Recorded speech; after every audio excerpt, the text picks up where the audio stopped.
to the Fightcast, a place where opinions aren't right or wrong, and where we can agree or disagree about movies, TV, and other assorted media because it's all subjective. My name is Ray. Thank you so much for joining me. All right, let me start by asking everybody a question, because there have been a few things that have been like brewing in my head for the last couple of days, really for the last week or so, and I just want to get a gauge from those of you who listen to this show, and thank you so much for listening to this show, for any regularity whatsoever over the last couple of years. I greatly appreciate it.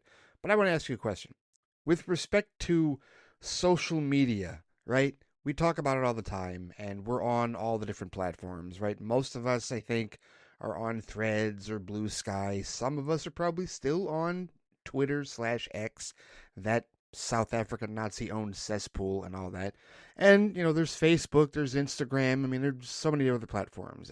TikTok now with respect to video. But here, let me ask you this all-important question. Are you sick of it? Are you? Is it becoming increasingly more difficult to, be on social media these days? And here's why I ask this question. Because every day I sign on social media, I see nothing but people, just embracing every extreme possible. And I don't know if it's just me getting older. Maybe it is. Maybe I'm just reaching that point in life where it's like, you know what? I really am not interested in either side of extremes. It's funny because I talk about it's all subjective. I talk about things being in the middle as far as our emotions and as far as our feelings. Because I think we should acknowledge our emotions and we should acknowledge our feelings. And we should definitely be accountable for them, especially when we talk about movies, TV, and other assorted media, right? Comics, anything like that. And people always want to assign responsibility for their emotions to whatever it is they're watching, reading, or ingesting. And it's like, okay, you're going to give control of your emotions to the writers, to the directors, to the actors, to the studio? Really? It's their fault that you feel this way. It's their fault you didn't like it. No, it's on you. It's your behavior that you are controlling, right? You don't want to put your behavior in control of somebody else, do you? No, you want to control your own emotions in that regard. But that also means not embracing extremes. That means sitting in the middle. That means understanding that the majority of the world that we live in, with respect to anything emotional, is in the gray area, right? So it's not the studio's fault that you didn't like it. It's not the actor's fault that you didn't like it. It's not the writer's fault that you didn't like it. It's not even necessarily your fault that you didn't like it, right? It's literally just a decision and a choice that you have made in life with respect to, hey, I don't like this, or hey, I do like that. And what is wrong with taking accountability and responsibility for that? Why am I bringing this up? Because it just feels like social media is the antithesis of that. Who's taking responsibility or accountability for anything? I guess the hate marketing and all that nonsense is really just getting to me. And I've always hated it. Ironically, I've always hated hate marketing. I've always despised the fact that is what sells, and that's what gets the attention, and that is what brings all the eyeballs and the engagement. And rage bait is a thing now. It's part of the economy. It's hey, Dad, how are you going to be successful? Well, piss a lot of people off, and be pissed. Be pissed at everything. Hate the world. Hate all movies. Hate all shows. Critique everything. It's the whole cinema sins versus cinema wins controversy again. And I call it a controversy because it's bullshit. I hate the fact that negativity and nitpicking wins the day, and that's considered discourse. That's what we're supposed to be talking about, right? That's supposed to be a healthy debate. There's nothing healthy about pointing out nitpicky shit to complain about in a movie. You don't have to like everything, but man, just the mindset that people are in now is horrifically toxic, across the board, on either side of this. And I consistently see nothing but extremes when I go to social media, to the point where I really don't feel like signing into Threads anymore. I don't feel like looking at Threads. I don't feel like looking at Blue Sky. It's all just this is awful. They're awful, and it's a tug of war. No one's in the middle. No one can find perspective, and I get it. I realize that the world at large that we live in right now is going to hell in a handbasket. I understand that. I really get it. There's some stressful times. Today is a very stressful time for a lot of people in this country that have lost jobs at a variety of different companies in the United States. I totally get that. I understand that. Life doesn't seem great at all. I realize that. I'm not saying that you can't feel frustrated or, angry about certain things. But damn, can we take a little bit more responsibility for our emotions and just not lean into the extremism? It's all extremism. on social media. It's all, well, it's either this or it's either that. It's the damn tug of war, and I'm sick of the tug of war. And I'm looking at this like, okay, why do I have social media anymore? To stay informed so that I can, like, find out what we're talking about. Like, literally, I started this episode, I'm like, what the hell am I going to talk about? Has James Gunn said anything that I haven't talked about yet? Not really. The Dark Side thing, that's okay, whatever. He gave praise to Zack Snyder and said Dark Side's not going to be the big bad of the DCU. All right. That happened like a week ago or so, right? Or how about the whole, I already talked about the Supergirl comments. I don't think he's going to be fired from being the co-head of DC Studios if and when Paramount buys Warner Brothers. No, I don't think that's going to happen at all. So that's kind of old hat. And the other day I talked about on Patreon about the whole thing with Damson Idris and, possibly him being Black Panther, at least the thoughts and the belief that he might be the next Black Panther. But other than that, where's the Marvel news? There really isn't any, to be honest with you. There isn't like any major news. So I just sat here going, the hell am I going to talk about? Well, I found something to talk about.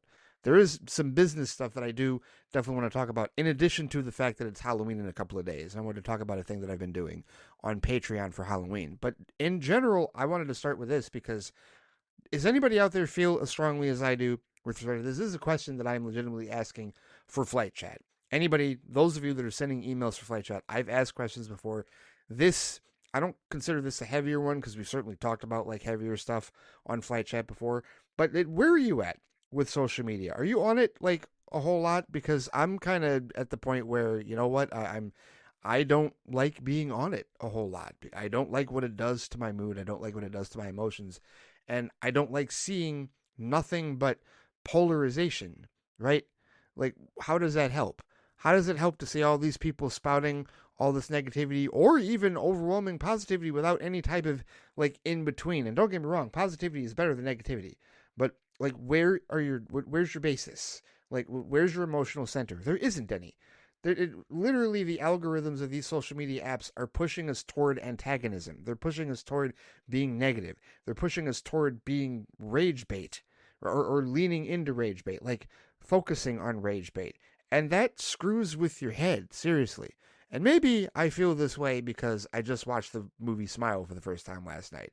And I was really kind of taken aback by the imagery or the thematic stuff in that film that I think was there. And I don't know, I haven't, I don't know a whole lot about Parker Finn and, like his screenwriting process and stuff that he does. But to me, it just struck me as a movie that really was about like people dealing with trauma and mental health issues, right? I know it's a horror movie and I know it's meant to be a franchise horror movie and it's not fully psychological. It's, psychological, like supernatural psychological. I totally understand that, right? There's a horror movie franchise bent to it, but still, that just kind of struck me last night. The whole idea of, many of us that have deep-seated traumas in our lives like tend to avoid them and push them down, and then if we don't face our issues, if we don't, deal with them head on, then they can end up consuming us at some point. The Thunderbolts was like that. Wasn't that the message of Thunderbolts? We talked about that with Thunderbolts earlier this year. That is literally the mental health superhero film. And thinking about all this and about how, and I've made this comment before and I will continue to make it, we all need mental health help. We all need mental health help. Absolutely. Every last one of us. There's not a single one of us on this earth that is perfectly balanced mentally in terms of our mental health that does not need some sort of assistance, doesn't need somebody to talk to. We all do, especially if you live in the United States. Especially if you live in the United States. So with all that being said, it just really strikes me that like social media itself, the way the algorithm is designed, the way that these corporatists are pushing us into the corner, they want us always thinking doom. They want us always thinking negativity. They want us always fighting each other. I'm sick of it. I really am. I'm sick of it. And I am this close to just saying F all of it. F threads, F Blue Sky, even F it. No, it's, where's the point? Like where is anything that helps us or enriches us? And it's like, well, but if I get rid of social media, then how do I talk to you guys? Like, how do I remain in touch? Well, I had talked before about doing a Discord. I know Phil was asking for a little bit about when I was going to do a Discord, right? But I mean, even a Discord is like corporately owned or whatnot or controlled. But it's just, I don't know. I'm kind of at my wit's end with social media, and I'm kind of sick of it, truthfully, because I just don't think it's healthy. I don't think it's healthy for any of us, and I think it's something that we could all stand to use a lot less in our lives. Not so that we can escape the bad stuff, not so that we can be ill-informed and just, wade into delusion. No, I'm not saying that at all, but I am saying that you spend too much time on it, and the algorithm is going to push you into fighting. It's going to push you into feeling like, you got to defend your particular position against morons, right? Like Anthony, you brought the whole Halo thing. Anthony Dorsey, I'm talking about here. The Halo thing, and I'm sure others of you have seen the Halo thing, right? I don't really want to dive headfirst into that. But the Halo thing's disgusting, right? The Halo thing's awful. So's the GameStop thing, right? The Halo thing and the GameStop thing. If you just Google those, or if you just go into threads and type those, you'll see what I'm talking about, and you'll be like, son of a bitch, what the hell is going on, right? But that's the thing. If you comment on that on threads, then the algorithm will then decide, hey, you must like this controversy, and it will flood you with all manner of bullshit. People who like the Halo nonsense and the GameStop nonsense that just recently happened, people who don't like it, and it's just a tug of war, right? But the algorithm just feeds you the negativity as though that's what you want, because that's all it's built on. And yeah, I feel like this is something that affects all of us. It's certainly something that affects me, and as I get older, I'm just not willing to deal with it nearly as much as I used to, truthfully. Like, I'm trying to get out of the habit. I really am. It's almost like I'm trying to kick an addiction, like some type of social media dopamine addiction, if you will. And yeah, that's just where I'm at with it, and I wanted to know what you guys thought about it. So I'm starting off with an introspective question for all of you, any and all of you, if you want to answer it on Flight Chat. Please send those emails in. You got like a couple of days. You got till like Friday at midnight, or like Saturday at midnight. Friday 11:59 p.m. Eastern Daylight Time, right? That's what you've got. That's the deadline. That's the new deadline everybody followed last week, because I'm doing Flight Chat on Saturdays now for sure, and that worked out. I will be honest with you. For my own schedule and whatnot, that really worked out last week. So I definitely want to stick with that and remain consistent. Same with this show being on Wednesdays, even if I struggle to find something to talk about, even though clearly I found this to talk about and talk about with you. Social media is absolutely part of what we do. It's part of what we're talking about. It's part of our fandoms and whatnot. We most certainly are talking about that. And this is a digital heavy episode of the show, because the stuff I have to talk about later is absolutely digital in nature, in terms of some numbers and the idea of where the industry is headed, especially in a day like today, where it just seems like, where the hell is the industry headed? What the hell is going on? And again, I don't need to dive headfirst into what's been going on with Amazon and Paramount and other companies. You can see it. You can absolutely Google that, or you can absolutely see it on social media if you are still perusing it. That is totally up to you. And if you want to bring it up, sure, we can talk about it. But yeah, we're in a really crazy place right now, and I just feel like the negativity and the toxicity of the algorithms and social media is something that all of us can do without, like a whole lot less of it, truthfully, because it just becomes way more difficult to sort through the bullshit and find the real stuff, through the algorithms that are constantly pushing us into nonsense. And if anybody out there has an alternative, if a Discord group for all of us is an alternative to this, because I'm in a couple of Discords, right? I'm in multiple Discords, truthfully. Like, I'm in a Discord for Star Trek Fleet Command, which is the mobile game I've been literally playing for like the last 3 or 4 years. I'm in a Steelbook Discord for all of my physical media collecting. I am in the DC universe, the DC official Discord, right? I'm in a couple of different Discords for like other games that I play, like, and those tend to be more peaceful, and I get information, right? Like, the Steelbook thing, the Steelbook Discord, like, that's where I get all my information on, like, Steelbook releases and new physical releases and limited editions and whatnot, right? I get all of that from there, and I could get it from there, or I could get it from Reddit, because there's also a Steelbook Reddit. But quite honestly, the Steelbook Discord is great, because not only they have it separated into channels. There's a channel where it's like, you don't comment, you don't say, you don't respond. This is just only for postings from the moderators about what links are active and when things are going to be available for pre-order and how much they are. And that's really helpful, especially since it's divided into, like, US Watch and international watch, and then premium releases and boutique releases, right?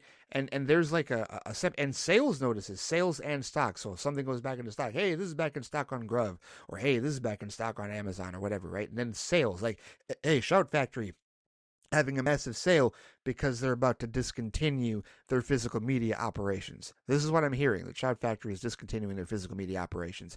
That's why Darkman right now, the Darkman Steelbook that I bought for $40 last year is $8.49.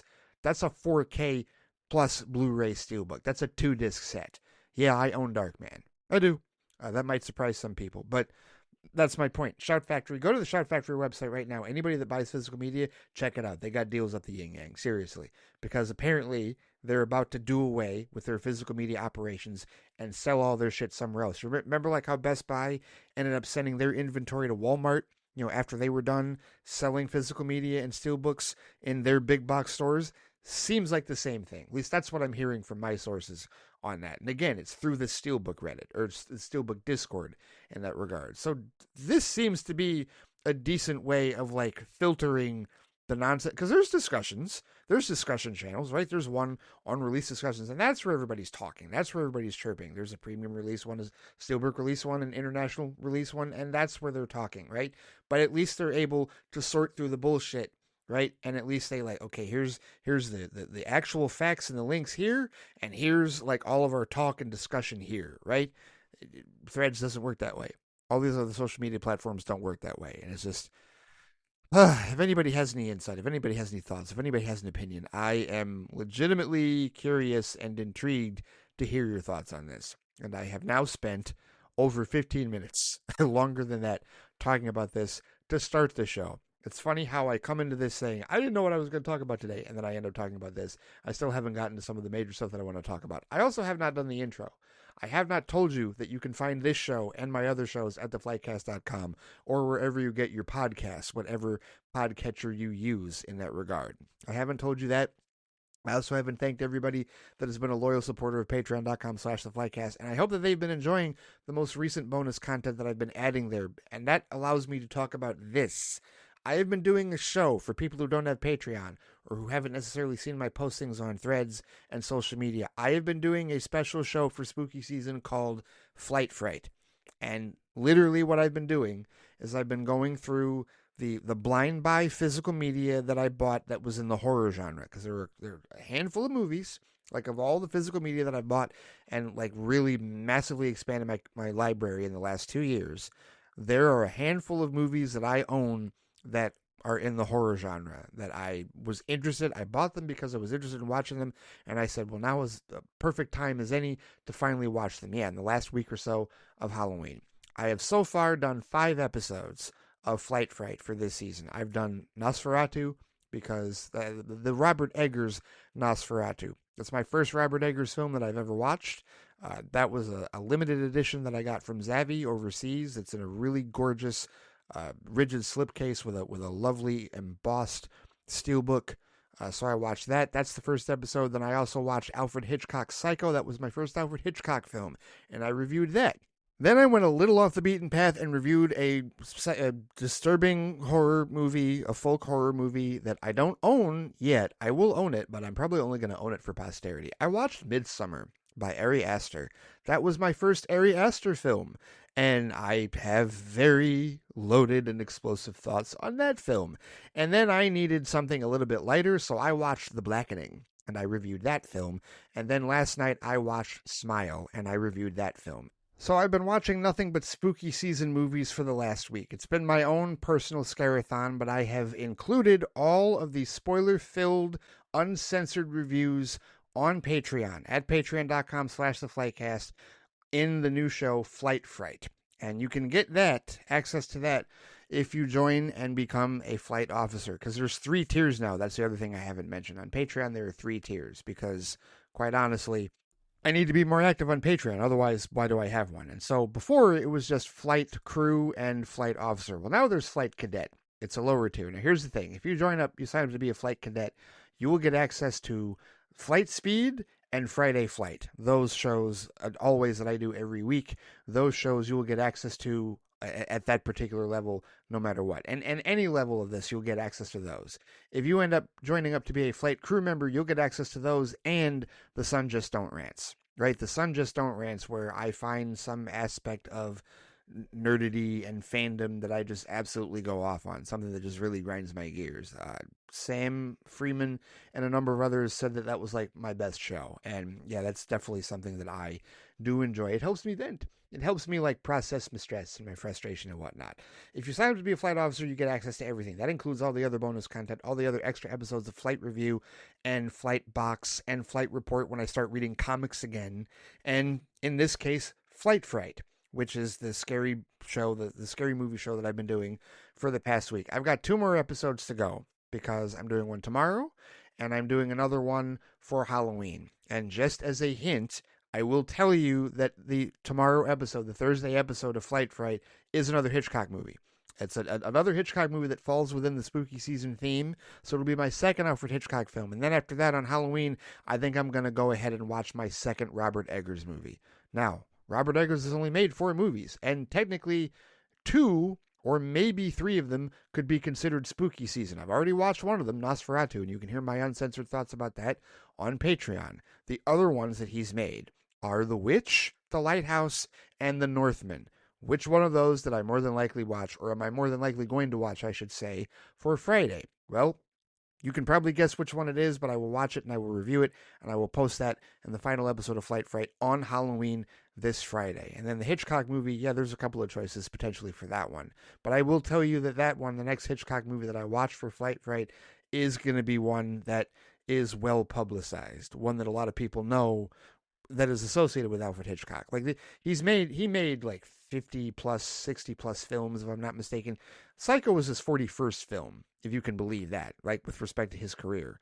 But there are a handful of movies out there, like in his catalog, in his pantheon, that, you know, like when you see the name, when you hear the name, it's like, okay, that's a Hitchcock movie. Like Psycho. Psycho's the big one. And so this is another big one that I will be watching. Another critical one, another like important Hitchcock classic, if you will, that I shall be watching for Flight Fright. So yeah, if you are so interested, if you are so inclined, you can go to patreon.com/theflightcast, sign up to be a flight officer, and get access to everything. All of the bonus stuff that I am actively working on getting more active with, and maybe even adding some video elements, because quite honestly, especially based on the stuff I'm going to talk about later, YouTube and video might be a really, really good idea to, like, you know, finally become more consistent in. You know, Dave the Film Junkie and a number of others are consistent, and few of you, you know, Wally, you have a YouTube, Phil, you have a YouTube. Like, having a YouTube channel is probably a good idea going forward. Just saying. I'll talk about that here in a little bit. But either way, thank you to everybody that is a very loyal supporter of patreon.com/theflightcast. Hope that you've been enjoying the bonus content. As always, cannot thank you enough for your support to patreon.com/theflightcast. And anybody that is interested in any of my bonus content or just supporting me through that way, thank you very much. Greatly appreciate your support, however you can give it. All right, so here's what I really wanted to talk about. Digital numbers and whatnot. I came across a couple of pieces on Hollywood Reporter that I think are worth focusing on. Things that I think we should all know if we don't already know. Here's this first one. This was written a couple of days ago on the 27th by Tony Maglio. It's titled, "TikTok is not the leading social media platform for microdramas, but you won't be shocked by what is." A new study finds that more than 1 in 10 internet users has consumed a vertical video mini drama.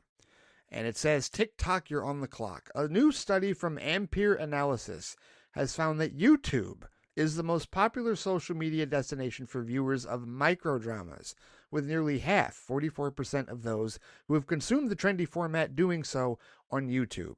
While vertical video may feel like the domain of TikTok, and to some degree it is, TikTok captures 38% of all microdrama viewers, YouTube's sheer scale makes it so difficult to overcome. In September, YouTube accounted for 12.6% of all TV usage, according to Nielsen.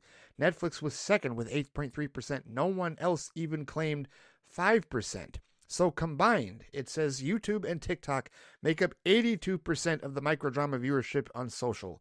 Instagram is in there somewhere, it says. Trailer by X, formerly Twitter, Facebook, Snapchat, Twitch, and Threads. But who is watching these short drama episodes of 10 minutes or less? If not you, someone in the same room as you, statistically. It says 12% of internet users, wow, stupid ad pop up. 12% of internet users have consumed a microdrama on social media. Ampere found through a survey of more than 100,000 customers. They polled 56,000 internet users aged 18 to 64 in 2 different waves across 30 global markets. Leading short apps and not social media ones like DramaBox and Reel Shorts have taken notice. Both are using social media platforms as distribution channels as well as feeder systems. What should come as no surprise, it says, is the demo consuming these vertical videos. Viewers aged 13 to 34 are 21% more likely than the average viewer to have watched one of these mini dramas in the past month. Nearly half, 46% of internet users that age, watch microdramas. The APAC, Asia Pacific region, leads in consumption, which should also shock exactly no one. It says nearly all of the existing microdrama platforms hail from China. The market is soon to be flooded with exceptions to that rule, but it is Thailand and Malaysia and the Philippines specifically with the strongest engagement numbers. And they've got the charts here. Internet users who watch the mini dramas, and it's basically everything sourced from Ampere Media Consumer third quarter 2025. It's got all the data here, right? Saw that and I went, holy shit. And all the TikTok stuff that we're talking about, especially with people, dreading the ownership change that is impending with respect to that app. And yet this data is telling us YouTube is still king. YouTube is still lord and master, not just of digital watching, but of television in general. And that leads me to this other piece that I found from Hollywood Reporter. Is it written by the same author? Is it the same author? I don't think so. No, this isn't really a piece. It's charts. THR charts. The latest streaming and TV ratings, box office grosses, industry data, and the narratives behind the numbers. This was updated today, October 29th, which, by the way, it's October 29th. Happy birthday to my baby sister, Erica. I should have said that at the beginning of the show, but I'm saying it now. I don't know if she listens, but if she does, shout out to you. Have a day, and be safe out there for sure. Anyway, so numbers with respect to this. They were talking about big number, $10.3 billion. You know what that is? $10.3 billion is the amount of YouTube advertising in third quarter as the video giant continues to dominate the ad market. Alphabet, of course, Alphabet is the company that owns Google, that owns YouTube, reported total revenue of $102.35 billion on October 29th, up 16% year over year, coming in above analyst expectations of revenue at $100.14 billion. The YouTube advertising numbers are up from $8.9 billion a year ago and $9.8 billion in the previous quarter. There's a link to the full story. I'm not going to read the whole thing because I'm still on this charts thing. But you hear that?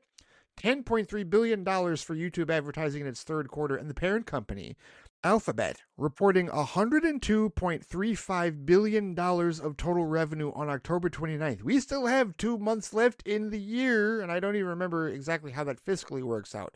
But then how about this? Spotlight. It's no secret, it says, that the NFL is the biggest driver of broadcast network viewing, and Nielsen's media distributor gauge for September backs it up. The 4 media companies that own the major broadcast networks, Disney, NBC Universal, Fox, and Paramount, saw their share of TV viewing grow by an average of about 15% compared to August, with much of that attributable to the return of NFL and college football games on broadcast. NBCU and Fox also each moved up a spot in the rankings, which YouTube still leads. Listen to this, because we've already mentioned twice now, YouTube is the leader. YouTube is the most watched TV network. It's a TV network, guys. I've been talking about how streamers are TV networks, but listen to this, 12.6%. That's how many people are watching YouTube. Then 10.7% are watching Disney. Now, does that just encompass Disney Plus, or does it also encompass the Disney broadcast? I don't know. My point is YouTube still beats it out, right? Then NBC Universal, third place, 8.6. Does that include Peacock users? I would think so, but perhaps either way. Netflix, 8.3%. So here, how about this? Netflix is the godfather of streaming. Netflix is the one that they spent 5 to 10 years building their library of schlock and whatnot so that they could be self-sustaining when all the other studios came and took their content back. And then as soon as those experiments didn't work out as well as they wanted and weren't as lucrative for those studios, they came crawling back to Netflix with distribution deals like, hey, come take our stuff back, please. We'll go back into the rotation deal. And Netflix just said, well, look who came crawling back. Even they are 4th place on this list in terms of TV use. And YouTube use is what? 4.3% higher than Netflix, 4.3% higher than Fox at 7.9%, then Paramount at 7.7%, then Warner Brothers Discovery at 5.4%, right? That's when you get into that's seventh place. Then Amazon Prime Video, 3.9%. Then the Roku channel at 2.8%. And then rounding this out, Scripps, Weigel Broadcasting, A&E, Hallmark, and AMC Networks. Why do I bring this up? I bring this up because the next time somebody asks, why is this on streaming? Why is that on streaming? What's the deal with streaming? This is why.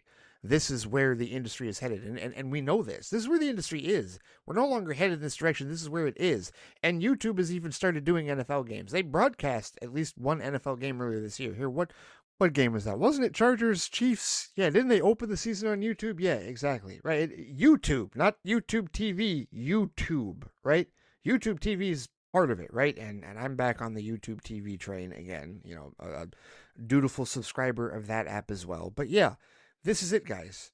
Like, this is where we're at with respect to streaming. And this is where, you know, like I bring up these numbers because I still feel like there's some resistance with respect to this. And I've talked for years about how, like, it's all about the evolution, right? Like the evolution of the industry. And you know, there's an adversarial way to look at it, and there is a, you know, evolutionary way to look at it. You know, corporatists definitely like have control of this idea of everything digital and the idea that we own nothing and that we rent from them forever. And yeah, I am not in favor of that either. That's why I also have a physical media library. I understand that. But for convenience sake, and also for the sake of watching things live, it's Ethernet cable instead of coax. My prediction, or my belief rather, I don't want to call it a prediction because that just sounds way too egotistical. It's not a prediction. It's just, it was a theory. It's what I feel. It's what I think based on what I'm seeing in the industry. Is, you know how, you know, cable boxes and antennas, it's all working on coaxial cable jacks. All that's going to go away and it's going to be all Ethernet. Everything's going to be through the internet. Everything's going to be digital in that regard, right? And this is where, like, even the stuff I talked about before with social media, that comes into play as well, because that's the tough part, right? Like, you can't say that YouTube is completely devoid of social media. It's not, because there are comment sections. And a lot of times, social media is not only used to promote stuff on YouTube, but it's also part of the YouTube algorithm in terms of, YouTube has an algorithm, right?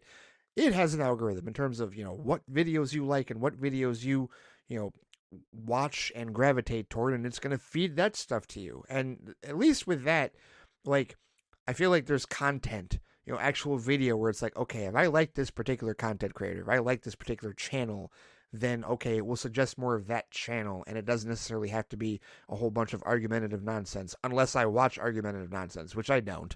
I don't watch any of that shit, and I block it when I can, truthfully, on YouTube. I don't like seeing any of that come across my feed. But I make certain not to click on it and not to engage with it at all, because it's not my tempo. But we can go further with these numbers as far as like how streaming is basically taken over the landscape, right? Like here, streaming, the most viewed series and movies of the week. Overall top 10. How about this? What is Black Rabbit? Black Rabbit is another Netflix show? Another Netflix show. First of all, I should point out that I think every last one of the, I mean, it's streaming period, but the first three shows on this list are all Netflix: Black Rabbit, Wayward, and K-Pop Demon Hunters. Now, I've heard about K-Pop Demon Hunters, and oh my, people will not shut the hell up about K-Pop Demon Hunters. I think I met a cosplayer from K-Pop Demon Hunters at work earlier today. I'm pretty sure that was the case. But what is Black Rabbit? Do I need to look at, yeah, all right. I'm going to Google this at my own, like, risk. Black Rabbit, learn how to type. Come on, Black. Here we go. Oh, television miniseries. Okay. The wonderful. Just wonderful. An American crime thriller television miniseries created by Zach Baylin and Kate Sussman for Netflix, starring Jude Law and Jason Bateman. It also apparently has John Ailes, who I know as Bruce Maddox from season 1 of Star Trek Picard, Cleopatra Coleman, who I know that name, but I can't think of where I know her from, Abby Lee, Gus Burney, Chris Coy, Troy Kotzer, and Dagmara Dominichik? I hope I pronounced that right. But okay, great. Another Netflix crime drama with Jason Bateman involved. Oh, Ozarks wasn't enough? Apparently not. 8 episodes. First episode date September 18th. That's like the number one. Everybody's watching that now. All right. Okay. What's Wayward? Have I heard of Wayward? I don't know. What is Wayward? Let's see. Wayward is okay. Yep, I've seen clips for this. A Canadian mystery thriller limited series created by Mae Martin for Netflix, starring Mae Martin, Olivia Allen Lind, Sydney Topliff, and Tony Collette. Tony Collette's the only one that I know. I don't know any of these. Sarah Gadon. I don't remember where I know her from either, but she and Tony Collette are the only ones here that I know. Okay, mystery thriller series. Look at this, right? And then I already, like I mentioned, K-pop Demon Hunters. People will not stop talking about that. What about the rest of the list? Well, SpongeBob SquarePants apparently is big on Paramount Plus right now. That's fourth, and then Bluey on Disney Plus. Bluey's on Disney Plus. Okay, shows you how much I know. Man, I just feel old, right? But that's TV shows. How about movies? What's in our top 10 for movies? Well, you know what number one is. I don't need to tell you. I've already mentioned it a few times already. K-pop Demon Hunters. I'm going to have to watch this. I'm going to have to watch this movie. I am. I'm going to have to watch this movie for flight review. I am going to have to do that probably on Patreon. But number two, number two is Superman. DC reboot Superman moves up the chart from number 4 to number 2 this week, representing the only HBO Max offering on the movie's top 10 list. The only HBO offering. I should point out that in this top 10 list, there's only 3 other films that are not Netflix. There's Superman, which is second, Elio, which is third from Disney Plus, and then Lilo and Stitch, the 2025 live action version, that's ninth. Everything else is either on Netflix, a Netflix original, or shared between Netflix and Peacock. That would be Shrek 2. That's rounding out the list at 10th, Netflix and Peacock. But other than that, you got 28 Years Later, Ruth and Boaz, San Andreas, Ice Road Vengeance, and The Wrong Paris. I've heard of most of those. But either way, those are your movie numbers. And Netflix, again, cannonballing everybody in that regard. There's a bunch of other numbers here, but really it was the YouTube thing that I wanted to talk about with respect to this, because that kind of just blew me away a little bit. Like, I was kind of taken aback, and then I had to think about it and go, well, you know what, that tracks, because I'm going to be honest with you guys. I'm going to be completely honest with you. When it's not live television, when it's not live sports of some sort, you know what I've been doing lately? I've been watching YouTube. I have been watching YouTube movie reaction videos. I have, right? And literally, like, it used to be, like, I guess I go through spurts, right? You know, one of the reasons that I have struggled to watch, like, new content, stuff that I know I need to watch that's on the list, right, to whittle the list down, one of the reasons I've been struggling with it is because I always gravitate towards a show or a movie that I've already seen, and I just throw that in because it's a comfort watch, and, you know, while I'm eating or doing something else, and I don't have to pay, you know, laser-focused attention to it. But lately, I've been watching reaction videos to things, like to movies that I've seen. Like, and it started with compilations, right? There are these compilations of, like, movie reaction, like these YouTubers that just react to movies, right? They react to scenes, like they react to the ending of The Usual Suspects, or they react to the line from the kid in Airplane where, you know, she's offered coffee and she says she likes it black like her men, right? Very irreverent, incredibly hilarious. It's the 70s. But at any rate, like, it started with that, and now it's just gone into, I'm now watching, like, reaction videos from, like, particular YouTubers. My point is that my television watching, we've had the cord cut for, like, at least the last 5 years. I don't remember when we cut the cord. But not only do we never need to go back to cable, we're not even necessarily watching the live channels that we have access to through, like, YouTube TV or anything, or any of the other apps in that regard.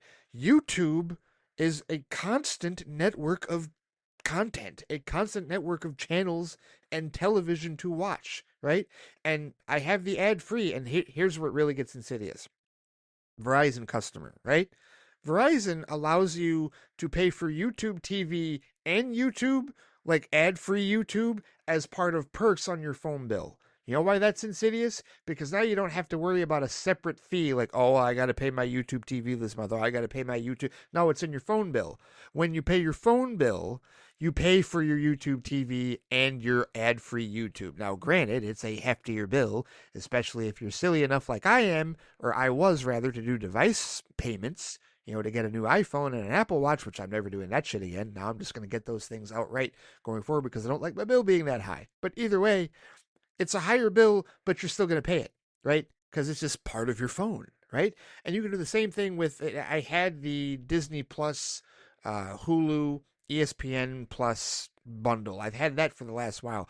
I'm canceling it because I need the other bundle, the one that has Disney Plus, HBO Max, and Hulu, right? Like, that bundle exists, and that bundle is $32. It's funny, I was talking to a coworker. I was talking to a coworker the other day who was talking about that bundle, and I was already, when she brought it up, I was already to be like, don't get me started on the price of that. And then she interjects and goes, well, that's a really good deal. And I thought to myself, actually, it is a really good deal. The whole idea of getting Disney Plus, which by itself can be like $20, and then HBO Max, which by itself, ad free, can be $20, and Hulu, which by itself can be like what, 12, $15, right? You get all of that for $32, and like that's equally or close to the cost of one Netflix.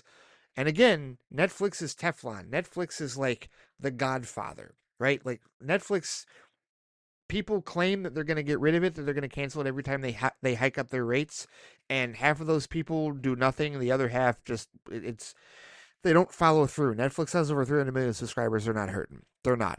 Netflix is synonymous is to streaming as Kleenex is to tissue. That's how it is in that regard, right? So Netflix is the godfather, they are the king, of course. But that bundle idea, like, and I didn't even know they were offering that bundle, but why did that come up? This came up because recently, like over the last year or so, me and my sister and her boyfriend, and I think Shonda also as well. I think we've all had profiles under my sister's HBO Max account through the changeover and back to HBO Max, like from HBO Max to Max and then back to HBO Max. And recently, when I tried watching something, it gave me the whole, it looks like you're not at home message. And I'm like, oh, great. They're cracking down on location for password sharing. Okay, well, then I guess we're going to have to go our separate ways with respect to this. Now, some way, somehow, through an Apple TV glitch, I was still able to watch Midsummer. And I'm thinking, because the other Robert Eggers movie that I want to watch on Halloween for Flight Fright is also on HBO Max, I'm going to try that glitch again. But otherwise, I'm going to have to find a different way to watch that particular film. And it looks like I'm going to have to get my own HBO Max. And part of the reason that I know the price has gone up is because you can watch live sports through TNT and TBS on that, right? Like you could watch the World Series, I think. No, pardon me, the World Series is on Fox. But you could have been watching the baseball playoffs, right? If you're a baseball fan, you could watch the ALDS and the ALCS, the NLDS and the NLCS, and the wildcard games as well on HBO Max. You could do that, and you can watch hockey on HBO Max. But basketball? No, you could have watched basketball, but they left. They're now on NBA or on NBC rather. Pardon me. Oh, also, Amazon apparently is doing NBA basketball, and they've come up with this badass theme that like. You know, that I haven't watched a game, but everyone on TikTok was freaking out about this theme. It is really good.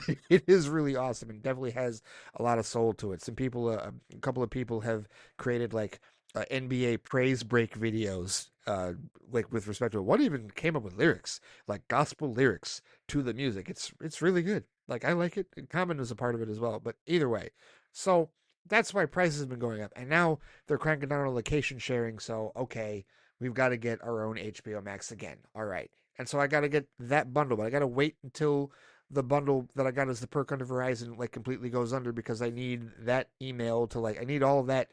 I need basically to revert away from that on Hulu and on Disney Plus because it still believes that Verizon is controlling the bill and it technically is until, you know, like it runs out, which it won't run out for a couple of weeks. But at that point, that's when I can get the HBO Max bundle that includes HBO Max, Disney Plus, and Hulu and all that, like ad free in that regard. And I was just sitting there like, well, this is it. This is what we're talking about with the bundle packs, right? And again, my coworker was all like, "That's an awesome deal, considering that all of that is close to the price of one Netflix subscription." And I'm like, "Yeah, no, that's not a bad idea." But this is like the landscape, right, with respect to what's going on. And even in the midst of all of that, I still find myself watching YouTube videos. And I don't do like the, you know, not the unboxing videos. I mean, there are unboxing videos that I've watched, but only when I want to see like, you know, a physical release of a movie, you know, that somebody got early and I want to see what it looks like before I actually decide to pull the trigger on it, right? Like, because sometimes the pictures don't do it justice on Amazon or anywhere else that you could pre-order it or Zavvi or anything like that, right? So those are the only unboxing videos that I watch. But there is a wealth of content. There is so much content on YouTube. Just YouTube, not YouTube TV, YouTube, that people have found themselves watching to the tune of 12.6%, leading all other networks. leading all other studios. YouTube is king as far as watching, even over Netflix. Can you believe that?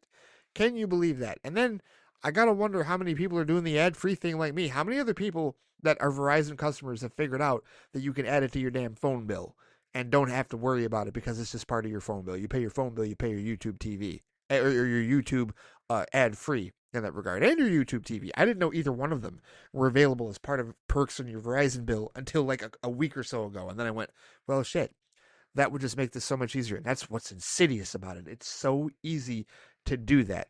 But it's all about convenience. You know what I mean? It's all about convenience with respect to the streaming age in that regard, and I certainly am not somebody that abandons physical media, and I'm not saying necessarily abandon networks. I am saying that all the networks are basically streamers now. So again, this is why when people talk about, oh, and I don't hear this narrative a whole lot lately, but when people talk about, oh, Peacock needs to give it up or Paramount Plus needs to give it up, well, no, because those are TV networks now. Those are TV channels. Apps are TV channels. They're TV networks, and you're not going to get rid of your channel on streaming. But it's just crazy that out of all of that, and even with the fast networks, the free ad-supported TV networks like Pluto and Tubi and Zumo and stuff like that, even with all of that, YouTube, like just regular old YouTube.com, leading the way, leading the charts. So that's people watching Dave the Film Junkie. That's people watching, other YouTuber content creators that you're aware of, or any one of you. Any one of you has a YouTube channel, or anybody that watches my YouTube channel, which right now is only just posting videos of the podcast, but it's definitely a reason I think that I should definitely get back into doing regular videos on YouTube. And there is a show that I want to do, a show that I've been wanting to do for a long time on YouTube that at some point I would like to. I just need to finally, get off my ass and do it. Because seriously, I could do it. I got stories and I got stuff to show off here with respect to what I can do with this particular show. I've told one other person, well, maybe a couple of other people, what this show idea is. They thought it was cool. They think I should do it. But this was like a year ago. I need to like totally screw up my courage and do it. Because apparently, YouTube is the network to watch. YouTube is the network that most audiences are watching. And yes, it's in that particular age demographic, which I don't fall in the 18 to 34 age demographic. I don't. I'm 42.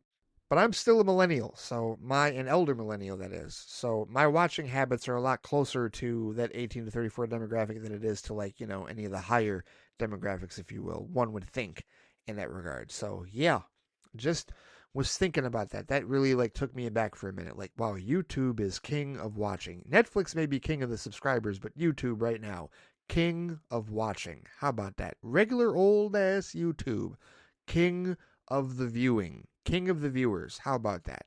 That's something else. So yeah, that struck me as intriguing, and I saw those articles, had the numbers to back it up, and just found that very interesting, and just wanted to share that and talk about that in a week where I really don't feel like there was a whole lot of other big news with respect to Marvel, DC, and other stuff, unless there's something that I missed that anybody wishes to bring up, and you most certainly can over in Flight Chat. You know where to send the emails and all of that. I'll talk about that here in a second. But yeah, that was just where I was at with respect to that. So this has been like a heavy social media and like digital and like streaming episode of the show, which we used to do shows like this on Fans Without Borders all the time. I remember one we did called In Medias Res, where it was all about streaming. Like Brett and I talked all about streaming, and this was like some years ago where it was really like starting to pick up.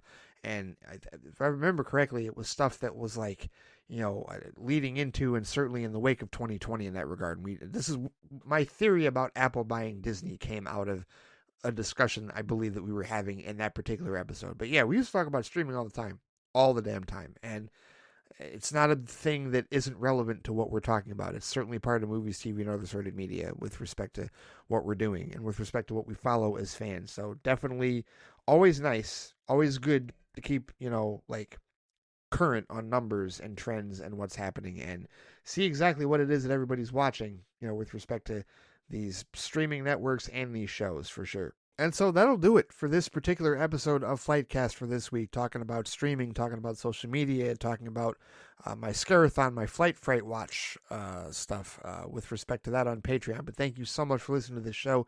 thank you so much for supporting the Flightcast. If I didn't talk about something that you thought was big news this week that you want to talk about, you want to bring it up on Flight Chat, or if you've got thoughts on what I talked about with respect to answering my question about social media and whether or not you're sick of it, whether or not the toxicity is starting to get to you just like it is to me, or any of the stuff that you were talking about, that I talked about with respect to YouTube being the biggest viewership within the last month or so this year.